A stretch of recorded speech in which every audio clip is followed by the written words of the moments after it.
Ya dadi ulama ku sing apik. Ilmune akeh tapi biasa wae. Mbak kula biasa mbek wong. Kula biasa. Kula nek jejeroken wong ora ngerti sing ulama endi ora. Lah wingi ki akad Khalil Habib Anis kula jak akad-akad teng mriku. Ya wong ora ro bedane ndi sing Gus Bayu kan padha wae. Tendangi wong wis padha wae.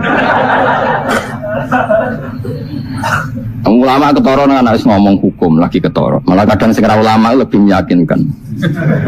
Nah, tapi yang berangkat rumah kota kok koyo mikir hukum berat. Ngene cara kula niki penting kula tarengi. Kowe nek ora cocok tahlilan 40 dina wis ngomong ae kira cocok model harinya. Tapi ki aja menolak kalimat la ilaha illallah iku disifati kanjeng Nabi kalimat thayyibat. Wong Nabi wis nyifati thayyibah, kalimat yang suci kok nyifati bid. Nah, soal ora cocok wong sebut. Misalnya kamu bilang saja wong mati wis sangu amale lha apa didongakno barang. Nah kowe pengen ndonga ora usah ndonga. Wis ora usah biasa wae. Kula lah mbok dongakno ora seneng. Gak meyakinkan. Karo dene mlebu swarga butuh dongamu ora ono swarga fadhole pangeran apa butuh ngono. Ya tapi kowe donga aku ya seneng. Senenge ya semau lah timbang nyanyi-nyanyi rame-rame sadok donga. Mandi ora pokoke donga. Besok ini di Kota Solo. Kota Solo itu ada acara haul. Memang yang diholi tidak dimakamkan di Solo. Hal itu nggak dimakamkan di Solo. Yang diholi itu Habib Ali bin Muhammad Al-Habsyi yang nulis kitab Maulid Simtud-Duror yang biasa kita baca atau terkenal dengan nama Maulid Habsyi. Beliau nggak tinggal di Solo sih, tapi anaknya ada di Solo. Yang dimakamkan di Masjid Riyadh, nama putranya Habib Alwi. Habib Alwi itu punya putra juga dimakamkan di Masjid Riyadh, itu yang banyak dikenal orang Al-Habib Muhammad Anis dan kakak beliau Habib Ahmad. Nah di sini dibuat hallnya. Dulu hall yang pertama kali buat siapa Habib? Apa Habib Alwinya sendiri? Ya jelas bukan. Nggak ada orang buat halnya diri sendiri, nggak ada. Hal itu kan yang diperingati wafatnya ulama. Ini yang buat halnya adalah Habib Alwi. Habib Alwi itu buat hal dari ayahnya. Kenapa kok buat hal? Karena beliau kan ayahnya kan tinggal di Hadramaut di daerah Yaman Selatan. Beliau kan hijrah ke Jawa untuk berdakwah. Kan banyak murid-murid ayahnya kan yang ada di Jawa sini. Ayo setahun sekali kumpul untuk mendoakan sambil menceritakan biografi orang-orang soleh, terutama Habib Ali tadi. Akhirnya berkumpul orang cerita tentang orang-orang soleh. Jadilah setelah cerita baca tahlil untuk mendoakan. Jadilah acaranya acara haul. Haul itu dulu tidak seramai sekarang ya. Dulu sepi. Anda kalau lihat fotonya Habaib yang kuno-kuno foto hitam putih itu dulu semua hadir haul semua rata-rata itu. Kumpul jadi satu majlis. Ya Allah yang datang 20 orang, 30 orang, tapi yang datang min kibaril ulama wa min kibaril aulia. Yang datang itu min kibaril ulama, pembesar-pembesar para ulama, dan min kibaril aulia, pembesar-pembesar para wali. Ada itu. Ceramah. Dulu yang ceramah diantaranya Habib Salim bin Jindan. Salim bin Jindan ini kakeknya Habib Jindan Jakarta. Kemudian diantara yang ceramah juga adalah para habaib yang lainnya juga. Habib Novel bin Salim bin Jindan dulu juga berceramah. Dan para habaib yang lainnya. Dulu para kiai pun juga ceramah dulu. Dulu itu di Hall Solo itu sampai-sampai pernah ada ceramah dengan bahasa Madura. Iya benar. Karena dulu itu yang pertama kali banyak datang Hall Solo itu rata-rata orang dari Jawa Timur, khususnya Pasuruan. Di Pasuruan itu kiai yang terkenal kan ada Kiai Hamid ya, Kiai Abdul Hamid Pasuruan, yang wali Kiai Hamid itu punya mertua Kiai Ahmad Kusyairi. Itu Kiai Hamid, Kiai Ahmad Kusyairi itu datang hall itu rombongan sama murid-muridnya. Yang dikatakan sampai sekarang itu saksi hidupnya masih ada, termasuk yang pertama kali bawa sound system ke Solo itu dari Pasuruan. Kiai itu Pasuruan. Akhirnya yang datang itu rata-rata orang-orang Pasuruan semuanya. Ketika itu maaf orang Solo belum tahu hall. Tahunya waktu itu masih kol-kolan, bilangnya masih gitu. Hall masih belum banyak yang tahu. Nah ketika suatu yang hadir banyak, mulai banyak dari Jakarta banyak, dari Kalimantan banyak, udah yang ceramah pakai bahasa Indo, ya pakai bahasa Madura, kesini dari Solo nggak paham nanti akhirnya. Dia ceramahnya nanti pakai bahasa Indonesia.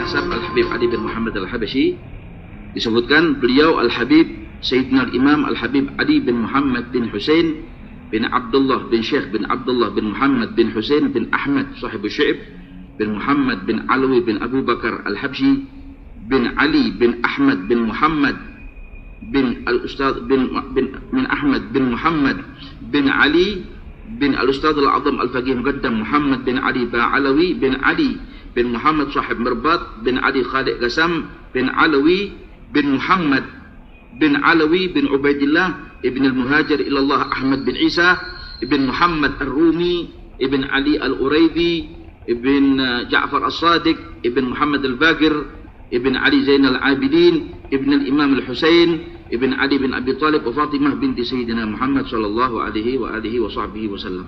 Jadi nasabnya bersambung sampai Nabi Muhammad sallallahu alaihi wa ala alihi wa sahbihi wasallam. Habib Ali ini dilahirkan pada hari Jumat 24 Syawal tahun 1259 Hijriah. Coba nanti kalau dihitung tahun Masehinya berapa miladiahnya. Jadi hari Jumat 24 Syawal 1259 Hijriah di Qaryat Qasam. Desanya adalah desa Gasam. Di Hadramut sana ada desa namanya desa Qasam. Banyaklah guru-gurunya Al-Habib Ali bin Muhammad Al-Habsyi. Belajar dengan abahnya Al-Habib Muhammad bin Husain Al-Habsyi. Belajar dengan ulama-ulama di zamannya, di antaranya Al-Habib Idrus bin Umar. Kemudian belajar kepada Al-Habib Hasan bin Saleh Al-Bahr, Wal-Habib Abdullah bin Husain bin Tahir, Wal-Habib Abu Bakar bin Abdullah Al-Attas, dan masih banyak ulama-ulama yang lain. Sampai disebutkan wa qad akhadha an hadainil imamaini jullu ahli asrihim, dan yang paling banyak dimiliki ilmu oleh Al-Habib Ali bin Muhammad Al-Habsyi dari dua gurunya ini. Guru pertamanya adalah abahnya, Al-Habib Muhammad bin Husain sendiri abahnya, dan guru keduanya adalah Al-Habib Abu Bakar bin Abdullah Al-Attas. Begitu. Wa aktsar ahli kutrihim wa a'zamu man akhadhat anhum sayyidi wa syaikhi al-kutub Al-Habib Abu Bakar bin Abdullah Al-Attas. Itu yang pertama gurunya Al-Habib Ali. Juga abahnya Al-Habib Muhammad bin Husain, dan juga Al-Habib Muhsin bin Alawi As-Segaf. Muhsin bin Alawi As-Segaf ini yang sering kita dengarkan khutbahnya kalau malam 21 di masjid ini Ramadan. Ada khutbahnya Al-Habib Muhsin bin Alawi As-Segaf. Itu salah satu gurunya Sahibul Maudah Sibtu Durar Al-Habib Ali bin Muhammad Al-Habsyi. Dan juga Al-Habib Abdurrahman bin Ali bin Umar bin Segaf.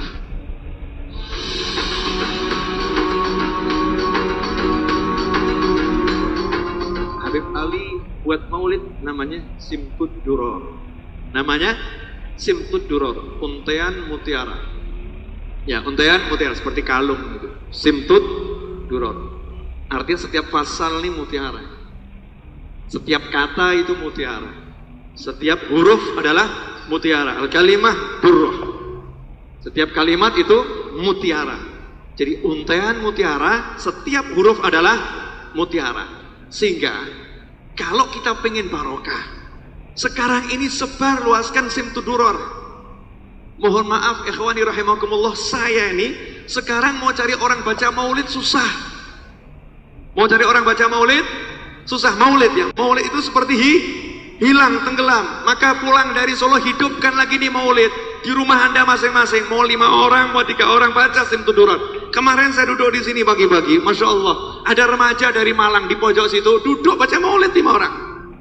Waktu qiyam ya qiyam, semangat senang baca maulid. Maulid ini kalau dibaca benar di rumah masing-masing, janjinya yang nyusun, mu'alifnya berjanji, maulidku ini adalah hadiah dari Allah untuk orang yang hidup di akhir zaman, untuk menambal kekurangan amal mereka. Mereka itu nggak bisa amal seperti orang-orang dulu yang tahajudnya ribuan rakaat, yang puasanya luar biasa, yang zikirnya luar biasa. Orang-orang dulu dengan zikirnya, dengan puasanya, dengan sholatnya dapat karunia dari Allah yang luar biasa. Kita ini nggak bisa bisa niru sholatnya, gak bisa niru puasanya, gak bisa niru zikirnya, sehingga banyak karunia Allah yang besar terlewatkan.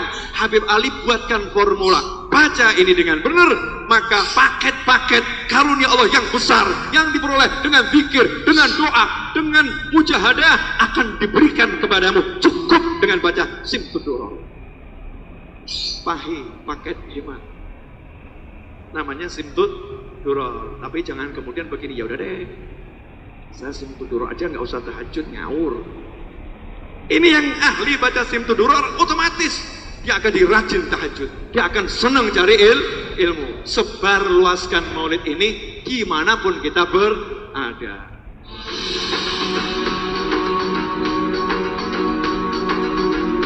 Al-Imam Ali bin Muhammad Al-Habsyi, beliau berkata dalam salah satu qasidahnya, wa hubbu guduh fi qalbi wa ana fi sigari. Kalau boleh saya menyampaikan apa isi hati saya, beliau berkata, demi Allah, cinta kepada Rasulullah sudah meresap dalam hatiku, dan itu ketika aku dalam masa kanak-kanak kecil. Ketika masa usia kanak-kanak sudah dididik oleh orang tuanya cinta kepada beliau, baginda Muhammad SAW. Kalau kita baca Majmu' Kalam Al-Imam Ali bin Muhammad Al-Habsyi, beliau nggak pernah sebut Nabi Muhammad, beliau nggak pernah menyebut mungkin Rasul Muhammad, beliau nggak pernah, selalu memulai dengan waqala Habibuna Muhammad, berkata kekasihku Muhammad, berkata kekasihku Muhammad. Begitu terendam dalam hati beliau kecintaan kepada Rasul Sallallahu Alaihi Wasallam.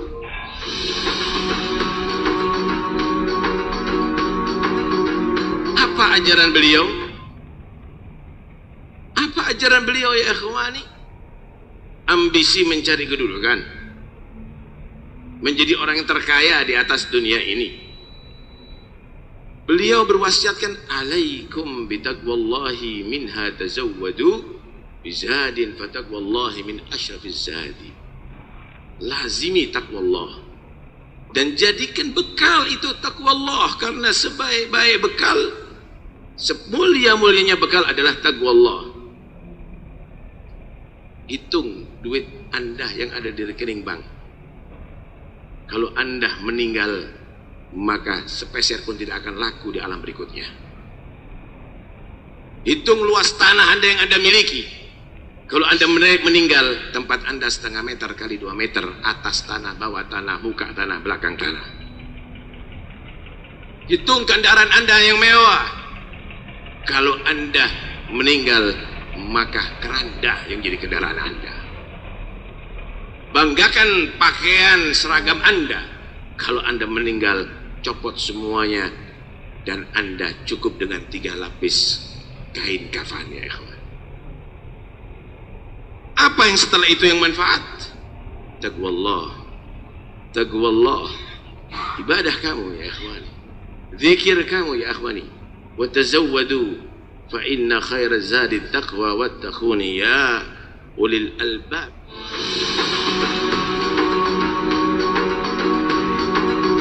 Ali bin Muhammad bin Husain Al-Habsyi, yaitu ayah beliau adalah Habib Ali bin Muhammad bin Husain Al-Habsyi. Al-Muhammadiyyu fi haqa'iqih, beliau adalah seorang yang Muhammad sejati di dalam sifat, di dalam hakikatnya. Thabitul qadam fi husni mutaba'atih, tegak dalam kakinya di dalam mengikuti Nabi Muhammad SAW. mujtama' asrar aslafihi min warathatin nabiy wa idratihi, sehingga terpadukan pada diri beliau rahasia-rahasia kewalian dari para salafnya dan para pewaris mereka, pewaris Nabi Muhammad. wa qad 'azam lahu al-ittisal bi arbabil huda wal wisal, dan telah agung kepada mereka bersambung-sambung dengan orang-orang yang memiliki petunjuk dan jalan yang lurus. min ajallihim walidu wa shaykhuhu al-imam Abu Bakar bin Abdullah Al-Attas. Di antara guru beliau yang paling mulia adalah ayahnya dan guru beliau Al-Habib Abi Bakar bin Abdullah bin Talib Al-Attas. musalsalatan anhum asanidu akhdihim, telah bersambung-sambung pengambilan sanad mereka di dalam pengambilan ilmu إلى خير محمود وأشرف حمادي terhubung dengan sebaik-baiknya manusia Nabi Muhammad sallallahu alaihi wasallam. أب يتلقى عن أبيه وهكذا فيا لك من آبا كرام وأجداد. seorang ayah mengambil ilmu dari ayahnya dan begitu seterusnya, alangkah sangat besarnya daripada sambungan mereka itu. وفي الاتصال بالجناب النبوي قرب من معاني الرحمة كلها ومعاني النعمة كلها. Dan di dalam hubungan yang erat dengan Rasulullah sallallahu alaihi wasallam, maka di situ terkandung rahmat dan makna kasih sayang yang sangat sempurna.